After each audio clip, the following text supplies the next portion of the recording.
네, 안녕하세요. 뇌과학 저널 리뷰 뇌리 시작하겠습니다. 사이언스 셀 네이처에 나오는 논문들을 매주 간단히 리뷰해보는 시간을 가지고 있습니다. 오늘은 10월 26일 네이처에 발표된 논문입니다. 오늘 발표해 주실 김민지 학생. 네. 네, 자주 뵙습니다. 네. 네, 소개를 그래도 해볼까요? 네. 안녕하세요. 저는 카이스트 내인지과학과 석사과정을 다니고 있는 김민지라고 합니다. 네, 저희의 단골 발표자신데 오늘 어떤 논문인지 짧게 한 1, 2분 정도로 한번 설명해 주실 수 있을지. 네. 오늘 제가 소개할 논문은 Sustained Antidepressant Effect of Ketamine through NMDR Trapping in the Lateral Habenula라는 논문을 소개할 예정인데요. 이 논문은 짜지앙 약대에서 이제 소개한 논문입니다. 우선 이 논문에 가장 핵심적으로 다루고 있는 물질은 케타민이라는 물질인데요. 이 케타민이라는 물질은 우울증 치료제로 가장 많이 사용을 하고 있습니다. 왜 케타민이 우울증을 치료하는 데 많이 사용을 하고 있냐면 이 짧은 반감기를 가지고 있음에도 불구하고 아주 긴 지속 시간을 가지고 있어서 그런데요. 동물에 따라 다르겠지만 어떤 동물들은 몇 시간의 지속 시간을 가지고 있고 또 어떤 동물들은 며칠씩 동안이라도 이 지속 시간을 가지고 있다고 합니다. 항우울 효과가 네, 지속된다는 항우울 얘기죠? 효과가. 네. 그래가지고 이 효과가 나타나는 이유를 한번 봤더니 이 라테랄 하베눌라라는 영역이 바로 그 세로토너지과 도파민너지기라는 이 뉴런들을 인히비시키기 때문이라는데요. 그 케타민이라는 물질이 인젝트가 되었을 때에는 바로 이 인히빗 효과가 역인히빗이 되기 때문에 그 도파민과 세로토닌에 의해서 저희가 다시 해피해지기 때문에 바로 이 안티디프레스탄 효과가 일어난다고 합니다. 그렇군요. 그럼 슬슬 이제 좀 더 자세히 한번 볼 건데, 말씀해 주신 거를 듣자니 뭔가 굉장히 흥미로운 이야기인 것 같아요. 일단 케타민이라는 약물이 우리가 뭐 마취약으로도 쓰이는데 그 농도에 따라서 항우울 효과를 갖고 있어서 요즘 항우울제로 되게 많이 쓰이고 있는 그런 물질인 거죠. 네. 근데 이제 이 케타민이 어떻게 항우울 효과를 갖는지에 대한 기작을 사람들이 여러 연구를 하고 있는데 그것에 대해서 좀 더 발전된 논문인 것 같고요. 네. 근데 여기서 이제 우리가 보기에 중요한 게 레터럴 하베뉴라. 레터럴 하베뉴라가 기존의 연구들을 통해서 아까 말씀해 주신 것처럼 도파민이나 세로토닌을 건드리면서 뭔가 우리를 우울하게 만드는 데 중요한 역할을 한다. 이런 것들이 연구가 됐었고 케타민이 그 하베뉴라에 있는 NMDA 리셉터를 통해서 아주 지속되는 항우울 효과를 만든다. 이런 논문이군요. 네. 좀 자세히 한번 봐볼까요? 네. 그러면 자세히 한번 봐보자면 우선은 이 연구진들이 한번 이 케타민이라는 물질이 얼마나 지속이 되는지를 먼저 한번 살펴보았다고 합니다. 그러니까 그 지속되는 기간이 사실 키 퀘스천 중에 하나였네요. 네. 아까 얘기하실 때 반감기가 되게 짧다고 했는데 그게 얼마큼인 거예요? 반감기가 쥐 같은 경우에는 13분이고 사람 같은 경우에는 3시간이라고 합니다. 그러니까 이게 케타민을 인젝션 했을 때 한 13분 지나면 이미 넣었던 케타민의 한 반 정도는 효과가 없어지는 거고 네. 시간이 좀 더 지나면 또 금세 다 사라지겠죠? 네. 근데 항우울 효과는 얼마나 나타나는 거예요? 항우울 효과가 쥐 같은 경우에는 하루가 간다고 하고요. 24시간이 간다고 하고요. 여기 실험에서도 제가 이제 말씀을 드리겠지만 24시간이 간다고 하고요. 사람 같은 경우에는 뭐 3일에서 14일까지도 간다고 합니다. 그러니까 싱글 인젝션 한 번만 케타민을 맞아도 네. 이 케타민 자체는 사실 수분 안에 이렇게 사라져 버리지만 그럼에도 불구하고 약 효과가 상당히 오래 지속되는 거네요. 네. 그래서 되게 이제 매력적인 약이 되는 거군요. 네네. 저기 A 그래프에서 보시면 우선은 쥐에게 우울증이라는 컨디션을 줘야 되기 때문에 CRS라는 Chronic Restraint Stress를 먼저 줍니다.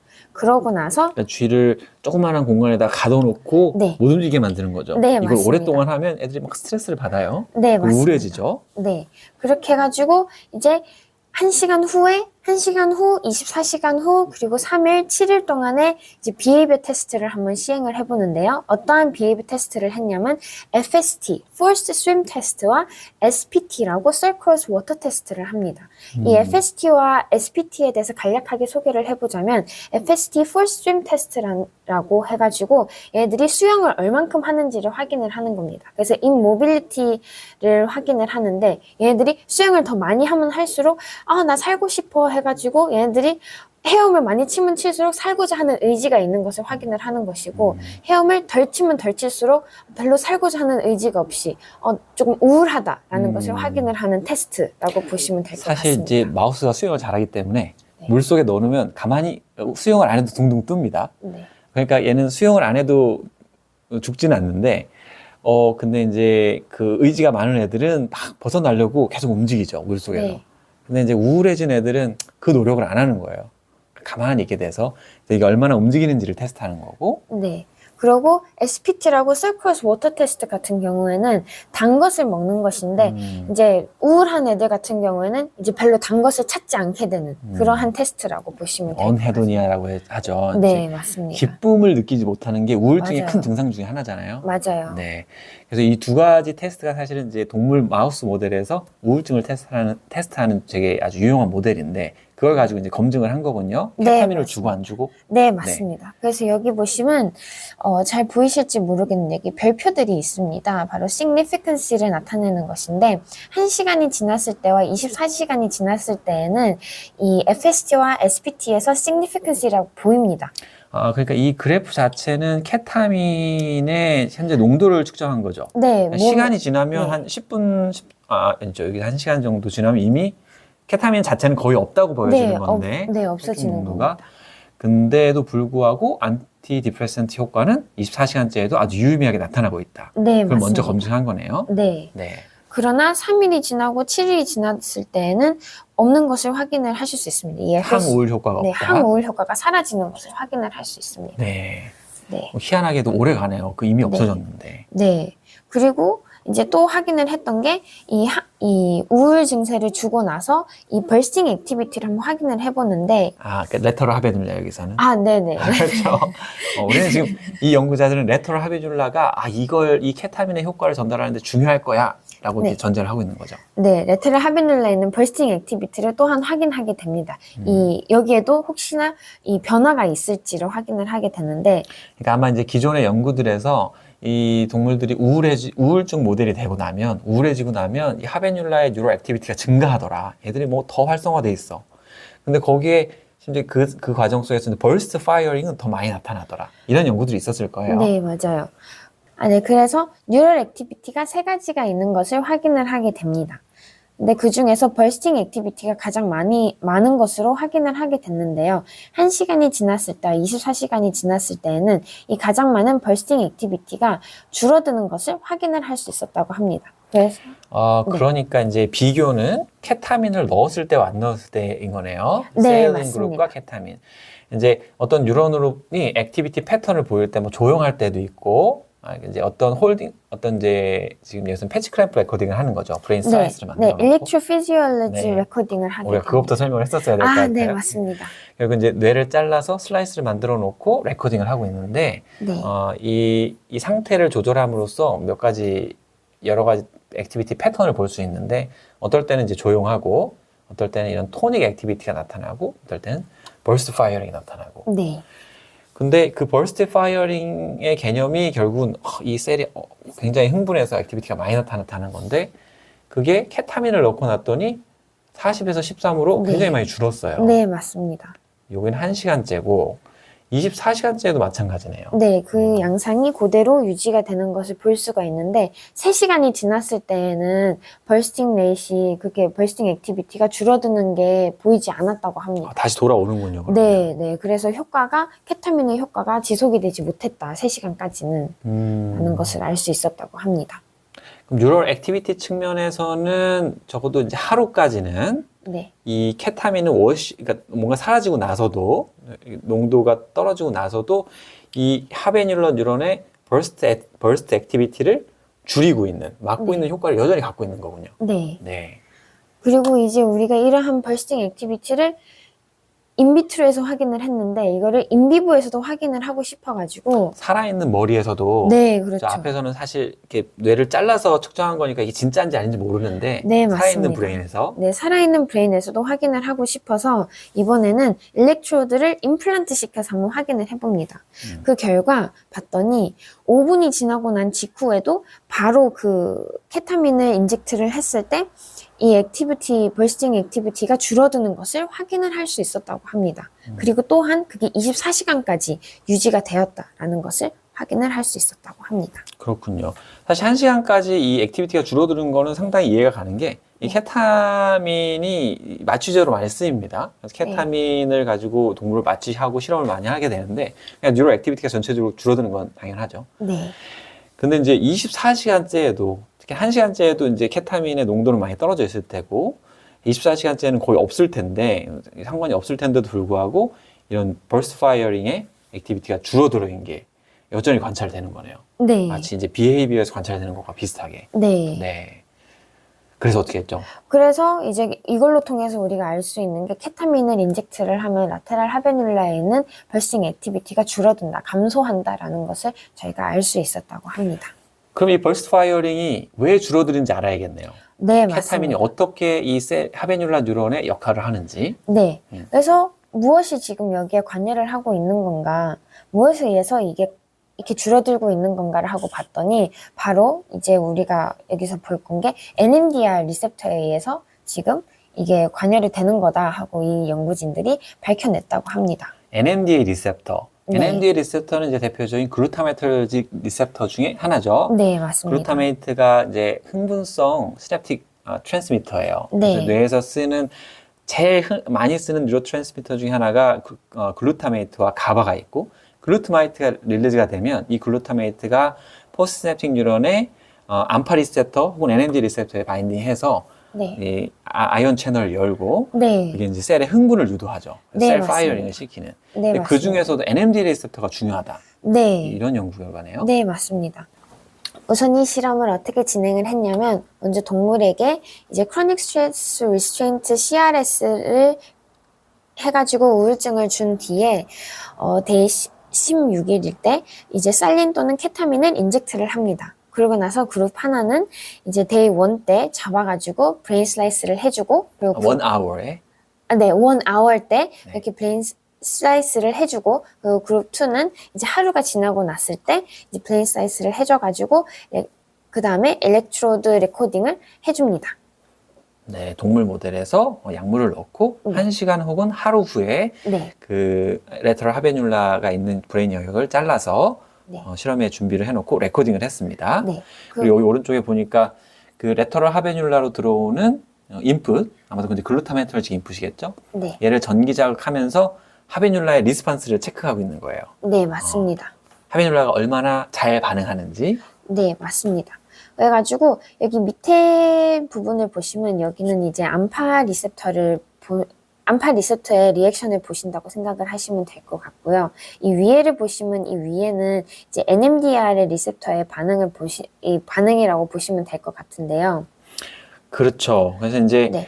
그 글루타메이트가 릴리즈 됐을 때 암파 리셉터를 통해서 들어오는 아이온들, 케타이온들이 네. 있을 테고 또 NMDA 리셉터를 통해서 들어오는 시그널링이 있을 텐데 이 두 개를 구분해서 보기 위해서 패치 클램프에서 홀딩 포텐셜을 다르게 잡아준 거예요. 네, 이게 맞습니다. 이제 패치 클램프나 뉴런 액션 포텐셜의 개념을 좀 아셔야 되는데 이제 마이너스 70mV에서는 NMDA 리셉터는 작동을 안 하죠.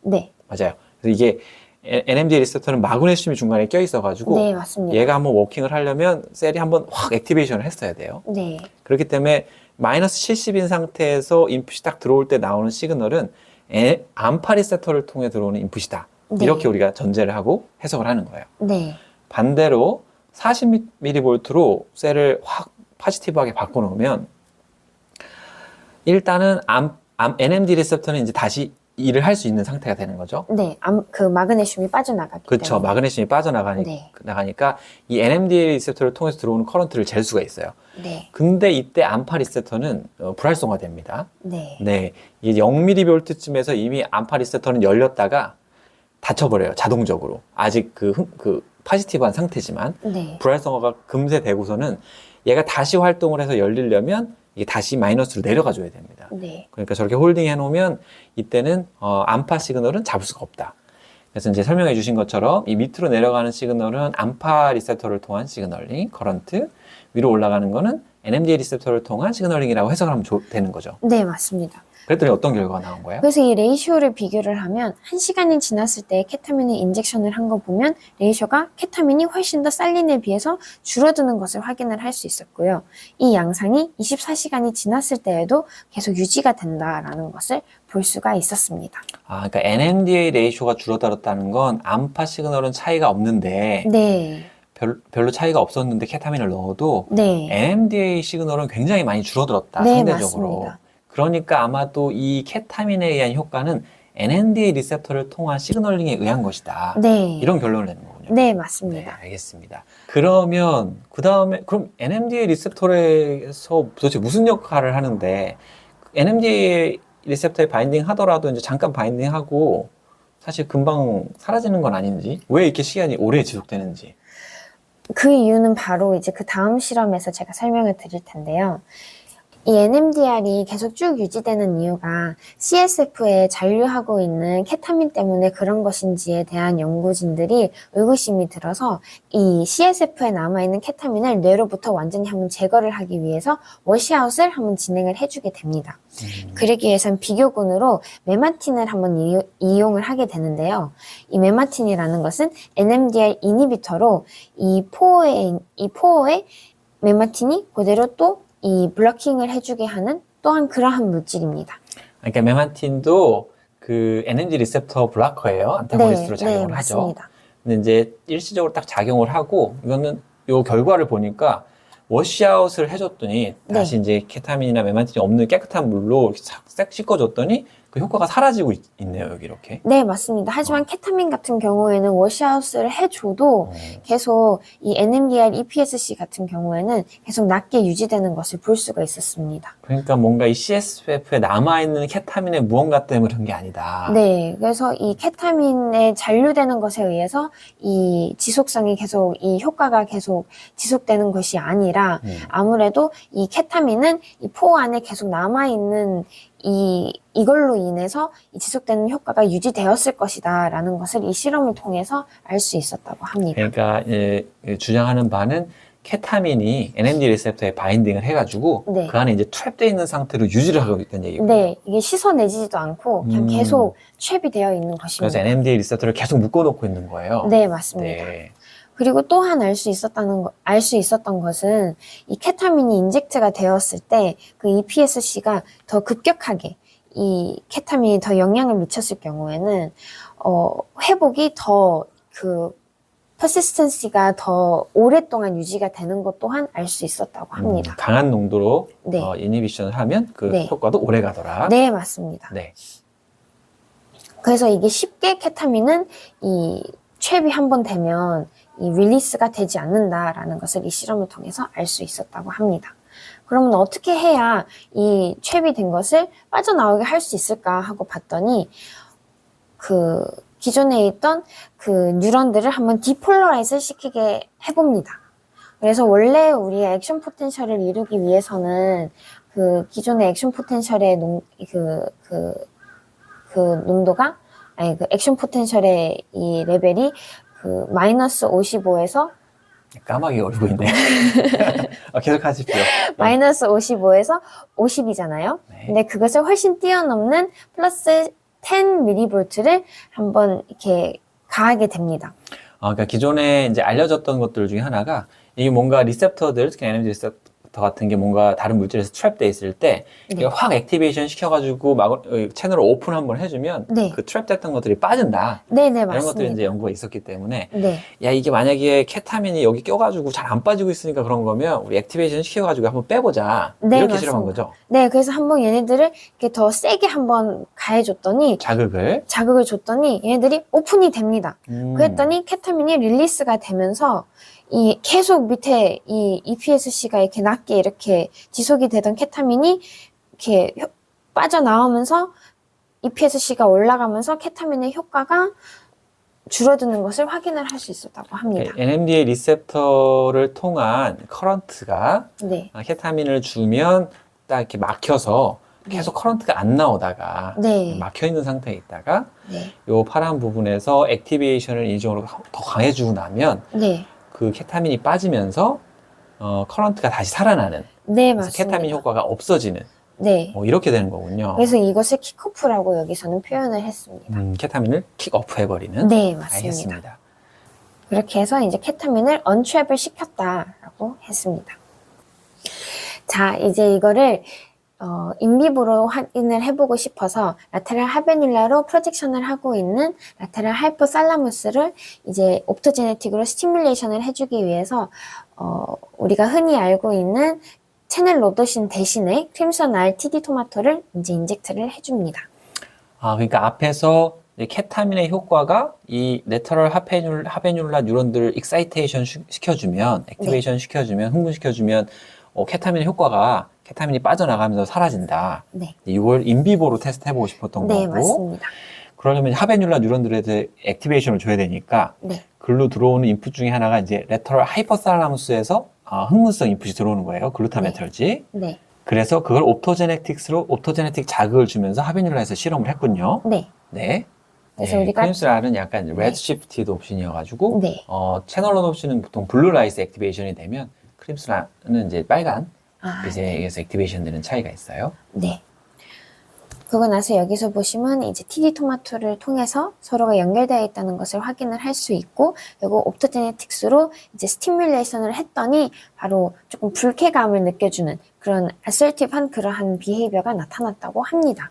그래서 우리가 이거를 확인을 할 수 있는 게 라이트 온을 시켰더니 여기가 두 챔버로 나눠져 있는데, 라이트 온을 시켰더니 여기 라이트 온을 시킨 챔버로는 쥐들이 별로 이렇게 움직임이 별로 보이지 않은 것을 피하는 성향을 보였고. 그러니까 그 네. 방 두 개가 붙어 있는데 한쪽에 가면 막 이 레터럴 하베뉼라가 액티베이션이 되니까. 네, 맞습니다. 거긴 가기 싫어하는군요. 네, 그리고 라이트 오프를 시켰더니 거기는 이제 편안해졌으니까 네. 별로 불쾌한 느낌이 없으니까 거기서는 되게 많이 돌아다니는 것을 이 히트맵에서 볼 수 있었습니다. 네.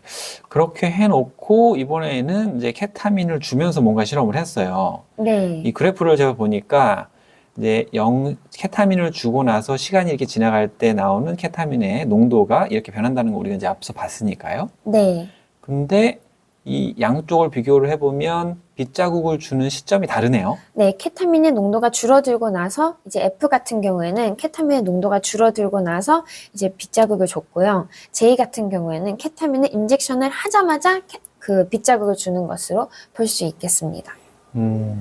그러니까 이제 앞선 실험을 이 F에서 인비보로 테스트를 해보고 있는 거예요. 네, 케타민이 맞습니다. 딱 들어가서 케타민은 거의 다 사라졌습니다. 하지만 그 항우울 효과는 여전히 있어요. 네. 근데 그 이유가 NNG 리셉터에 딱 가서 껴있기 때문에 안 빠지고 껴있기 때문이었는데 그걸 흥분시키면 빠져버리니까 네.